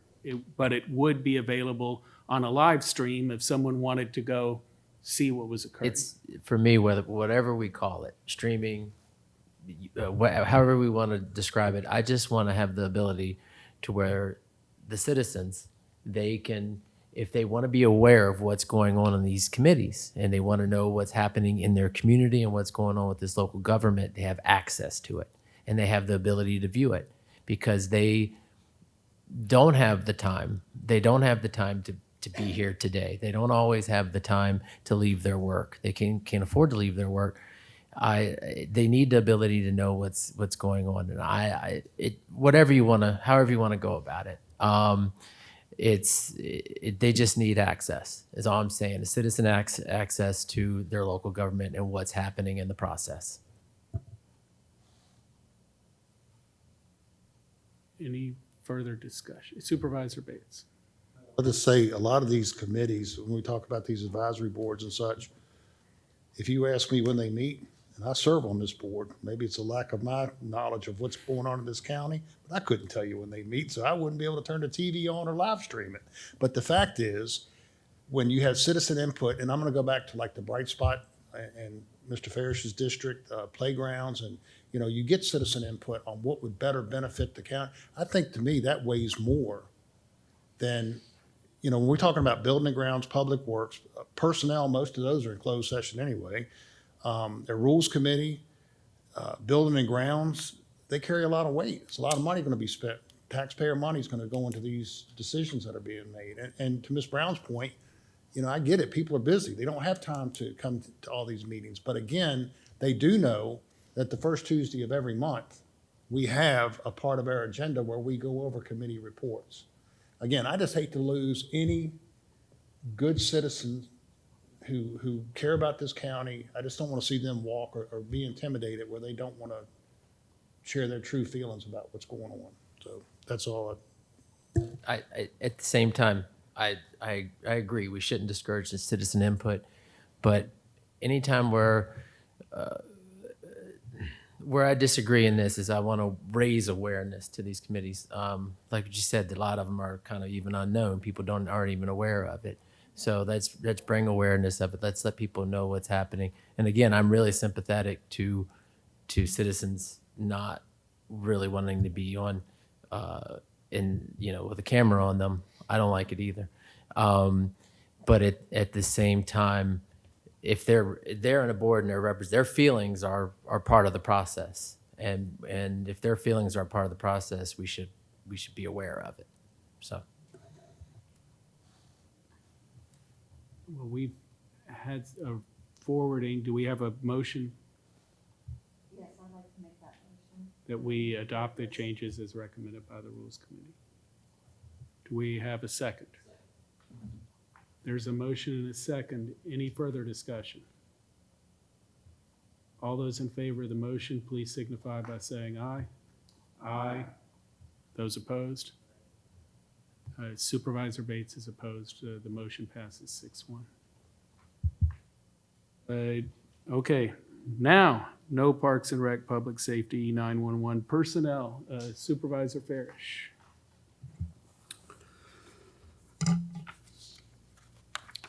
The board will discuss and consider county attorney's request to reclassify of one of the two open positions. Should I direct this to whom, Mr. McCrum? I can intro it. The county attorney briefed the personnel committee on current manpower and staffing requirements and requested that one of her positions currently graded at 115, which has a midpoint of 118,000, be regraded to a 118 grade, which has a midpoint of 145,000. I'll turn it over to Amy to answer any questions in terms of what she's proposing. She has mentioned that she has proposed that this would be a no-cost regrade and is not requesting additional funding in fiscal year 27. Ms. Wilson. Thank you, members of the board. I'm simply requesting the flexibility to recruit and retain competitive attorneys, which today finding experienced, competent local government attorneys is hard. And when we compare what we're offering salary-wise, midpoint, to other localities, our neighbors, we are below that midpoint. And so what I'm asking is, I'm not asking for any additional funding, just the ability to reclassify from the 115 up to a 119, but I would. 118. 118, yes, sorry, thank you. You know, that just allows me to structure my office competitively.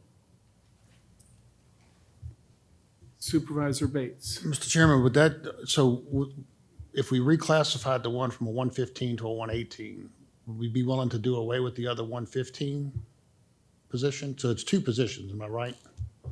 You want to take one of them and go from a 115 up to a 118, but we would still have the 115. That would be two positions. You haven't had any people to fill either one of those 115 positions, is that right? That's correct.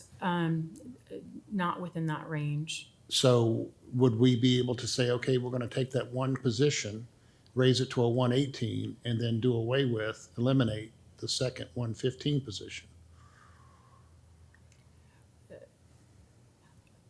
What I would, I mean, to me, the practical implication is if we increase one, and if it's filled higher, then the other cannot be filled unless it is at the very low end of the range.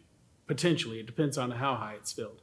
But there's no more money without coming back to this board. So fundamentally, the constraint is the salary line item in the attorneys. There are the two roles. Now, I guess we could eliminate the other now if we chose, but if we give the flexibility to go up to 118, depending upon whom our county attorney hires and at what salary, that would determine whether it's practical to fill the other role or not. So it's kind of self-solving, I think. So what I'm hearing you say is if she fills the one, if you fill the 118, hypothetically in 6 months you come back and somebody's filled the 115, you don't have the funding in your budget unless you come back before the board to have it. That's correct. So this does not include permission to move across funds or anything else. It is literally what you're saying, Supervisor Bates. Supervisor Brown. I would support that, and I would move to make that motion that you're allowed to regrade with no additional expense to our budget. We have a motion. Is there a second? Second. We have a motion and a second. Any further discussion? Yes, Mr. Chairman, just to clarify, so our county attorney will still have two assistant county attorneys working in her office, correct? And right now, We're not going to eliminate, because I don't think eliminating one position would be in the best interest of the county attorney. There are two positions listed. Right. There is a budget that combined for that line item has $232,000 in salary, I believe. We are not changing the budget for that line item. We are changing the grade of one position that could make it practically not possible to fill two, but the two positions are still there. The budget's the same. The budget's the same, the two positions are there. I just think, Mr. Chairman, that we need to, I would encourage, I would like to see us revisit this, because I don't think that our county attorney can do the work at the level that she needs to, that we need her to, that citizens need her to do, if both positions aren't filled. And she does need to have people hired at competitive salaries. You know, we all know that. You know, you can't get people in any field of endeavor, if they're qualified, highly qualified with experience, and if we're not going to pay them a competitive salary. So I would like for us to consider to come back to this at some point so that we can fill that second position at a competitive salary. But I can support the motion as it is. Any further discussion? All those in favor, please signify by saying aye. Aye. Any opposed? The motion passes. With that, we're I think we're just a few minutes done, so we'll do, or till being done, so we'll get through real quick. Economic Development Report. Real quick, good morning, Mr. Chairman, members of the board. Last meeting, you approved an application for the Foreign Trade Zone. You are the grantee of Foreign Trade Zone 185. That has been approved by the Foreign Trade Zone Board. The next step is an operator's agreement, which we're working with the county attorney's office and the company, and that'll be coming back through the normal process. But did want to give you the update. We did not expect it so quickly, so that was good. For our monthly report here, I want to talk about three of our new programs that we discussed earlier this year. The Financial Foundations for Growth is a Be a Culpeper Local. This is a cohort style program that we put on for businesses to do a deep dive into their finances. It really focuses on how to utilize your finances, not how to do them. That's where they're already in business. And this had 6 participants. We did it in June. The survey results, we got a 4.8 out of 5 stars. This class covers the basics, it covers it all. One thing I liked in this last little testimony is they thought they knew or had an idea, but they understood what they thought they knew, and there's always ways to improve. So we're really looking forward to bringing this. This is a yearly course that we are going to put on. Skill Up is part of Work in Culpeper, as we call WINK. This launched from our HR roundtable.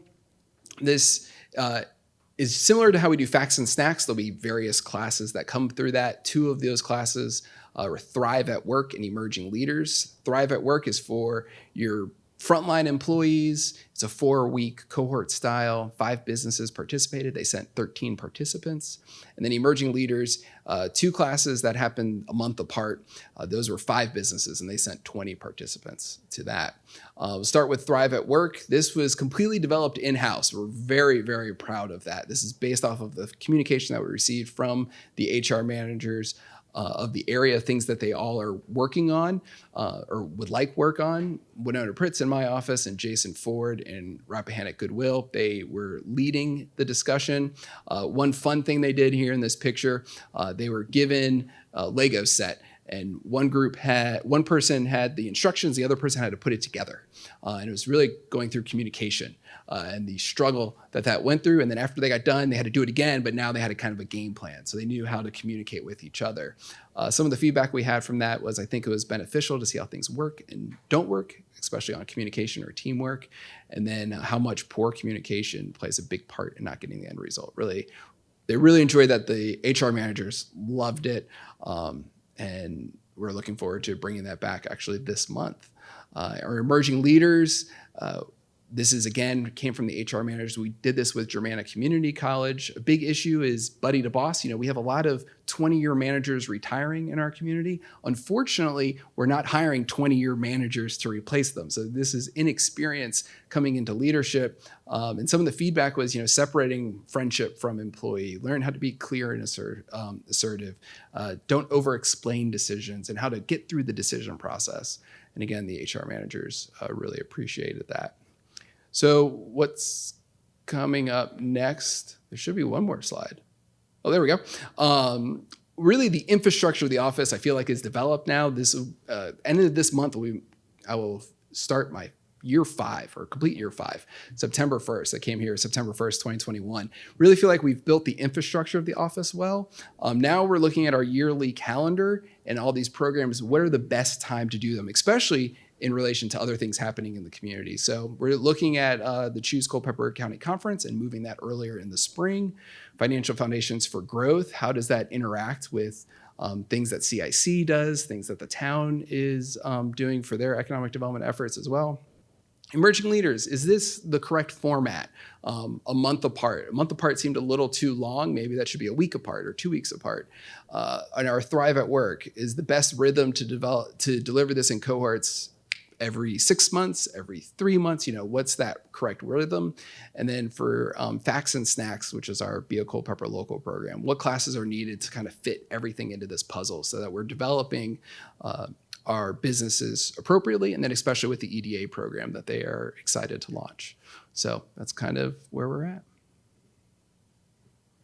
Questions, comments for? Yes. Yes, Mr. Chairman. Yes.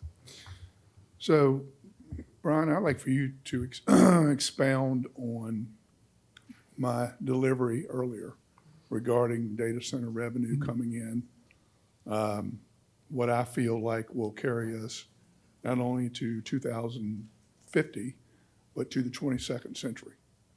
Can you give me, that's my opinion, that's how positive I am. Mm-hmm. Can you give me some feedback, or give us some feedback, and put it out there in public on some updated numbers, if you have any, regarding revenue coming in the next 5 years?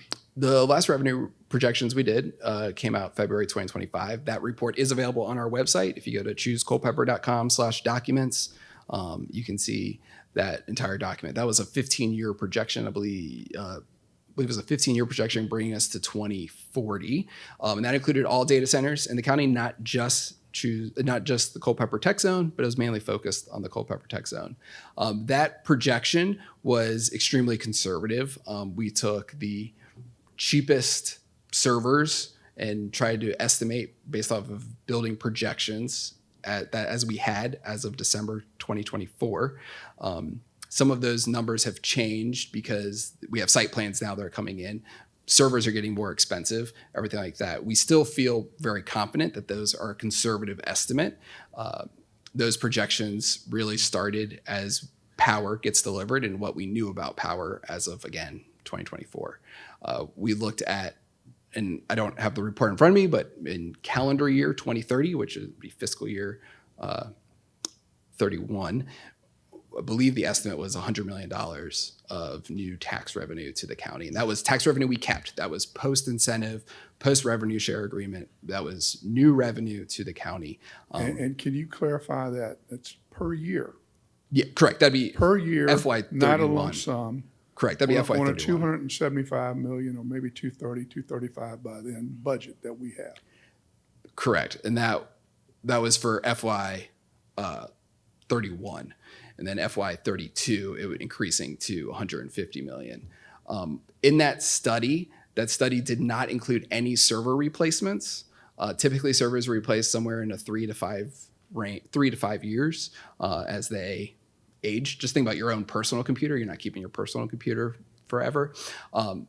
In that study, we did not have any refreshes of equipment. Equipment that was purchased in the county stayed in the county through the length of that study. The reason why we did that is we did not know. Some people are saying that servers are lasting longer. Some people are saying servers are actually lasting shorter. So that is one aspect that we kept. We do have our tax incentive. We do have our business, personal, and property tax, just like every other locality that has data centers. We charge a business, personal, or property tax on the computer equipment. And then our incentive is 40% of new taxes paid. Well, it's my understanding that those numbers are very low now with the new numbers that we have since construction has begun in Culpeper. I think there are new numbers, and I think the town has some numbers now that are basically half that just for one project. Correct. And we have 8 campuses, various sizes. We will have an increase. We will have our computer equipment number, which I think is important once the Commissioner of Revenue has finished her assessments. So we'll have that total number. Give you some perspective. In my time here in the county, we've been tracking that. When I first got here in 2021, it was 6 million, then went up to 6.8, then 9.1. I might have that 9 million number. Is 9.5 maybe, 9 point, somewhere in the 9 million range. Last year was 11.2. So we're collecting currently off of computer equipment in the county, which is about 700,000 square feet of data center space, 11.2 million, which would be the equivalent of about a quarter of our real estate tax rate revenue. So just to clear what you just said, the one operating data center that we have is bringing in $11.1 million of tax revenue per year. Now, in comparison, correct me if I'm wrong, but our largest manufacturing facility, when Tevis was open and operating, was bringing in $900,000 per year in tax revenue. I don't know that number specific in regards to Continental, but I would say a manufacturing operation would probably be somewhere in that range. Correct. And I just want to reiterate that, and you've been a big part of this, Brian. From 2020 to 2024, our board did an amazing job of planning this, getting it done, and putting us in a position where we are now, that we have technology in an industrial park, in a tech zone, all concentrated, except for the one on Route 3. And many of the people I talk with in other jurisdictions said, y'all have done it right. You've done it right from a technology standpoint, and you've done it right from a recreation standpoint, as far as building the field house, and from an education standpoint, as far as building the vocational education school. And we have at least one jurisdiction that are mirroring some of those amenities that we've built. So I'd like to congratulate you, and I'd like to congratulate, I'm proud of what we've done in the past to put us in this position. We'll have additional, as things are getting built, we'll be doing that against the projections to make sure the board stays informed. One thing that I am really excited about at signing day at CTEC, 29 students signed with a data center related construction company. Those are 29 jobs we did not have in our community back 2 years ago. From my understanding, after signing day, there were more students that signed and are working in the local economy.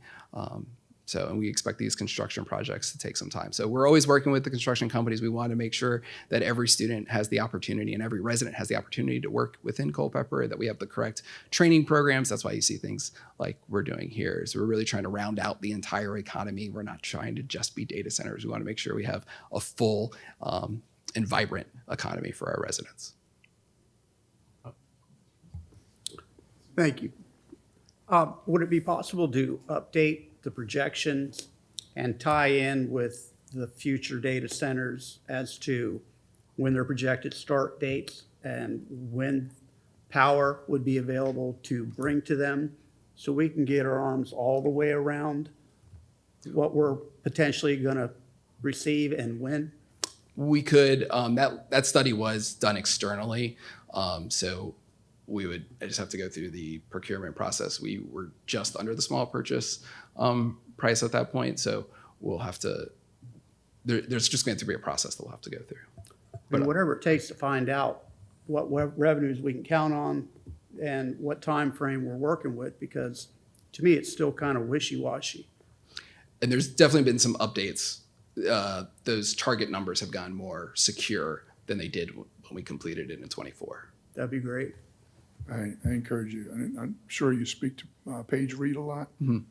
She has some updated numbers that the town has based on the STAC project that I'm sure that she's willing to share.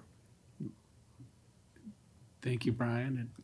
It does sound like there's a consensus, and we'd have to figure out the appropriate, process to do it, but to get updated numbers, even if it is externally. We can start working on that. Great, thank you. Okay, clerk's report, Mr. McCrum. Thank you, Mr. Chairman. Just a couple notes here. This is Be a Culpeper Local Week, as Brian mentioned, so make sure to get out there and support your local businesses. Next week, the Brandy Station volunteers are having their fair and fireman's parade on the 13th. They've invited the board, Chief Bailey's invited the board to participate. Some of you are already doing so. And then just a final note here, our board docs agenda service is, I believe the contract is expiring end of this year in December. So we have been working on transitioning to our new service, eScribe. This week, for this agenda, we paralleled and we built agendas in both. We're planning to do the same next month, and we'll provide access to the board and the public in both services so they can get familiar with eScribe once that goes live. So we'd be looking to have that transition complete probably in the October, November timeframe. So just want to make the board and public aware of that change that will be coming. Has a couple of nice features, one of which is it has a live streaming feature that you can click to select each topic, so you don't have to skip through the live streaming service, as well as a couple other user-friendly features. So making everyone aware that change is coming, and that's all. Great. With that, we're going to recess until about 12:20. at which point we will come back and enter closed session. There are two proposed motions for closed session. I don't anticipate any others being added. One is committee appointments, the other is continuation of the process relative to county administration, specifically interviews. So with that, we'll recess until 12:20. We will call the meeting back to order. And at this point, do we have a motion for closed session? Yes, Mr. Chairman. I move that we enter into closed meeting as permitted by the Virginia Freedom of Information Act under Virginia Code, Section 2.2-3711A, 1-4, for the following purposes. 1, the board will discuss and consider an appointment to the Rappahannock-Rapidan Regional Commission to fill a vacancy. Number 2, discussion, consideration, or interviews of prospective candidates for employment, specifically related to the Culpeper County Administration Office. Do we have a second? Second. Any further discussion? All those in favor, please signify by saying aye. Aye. Any opposed? We're in closed session. All right, we will come out of closed meeting, and I will do the reading to then have the board certify. I will poll the members to certify that to the best of your knowledge, only public business matters lawfully exempted from the open meeting requirements under the Virginia Freedom of Information Act and is identified in the motion by which the closed meeting were convened, heard, discussed, or considered by the board in closed meeting. If any member believes the board varied from the purpose at which the closed meeting was held, he or she must state so and why prior to the casting of the vote. If you could poll us, please, sir. Yes, sir. Chairman Underwood, Yes. Vice Chairman Deal, Yes. Supervisor Payne. Yes, sir. Supervisor Bates. Okay, do we have motions, Vice Chair? Yes, Mr. Chairman, I make a motion that we appoint Laura Loveday to the Rapidan Regional Commission. Great. We have a motion. Is there a second? All those in favor of the motion, please signify by saying aye. Aye. Aye. Any opposed? All right. Do we have a motion to adjourn? So moved. We're adjourned. Thank you.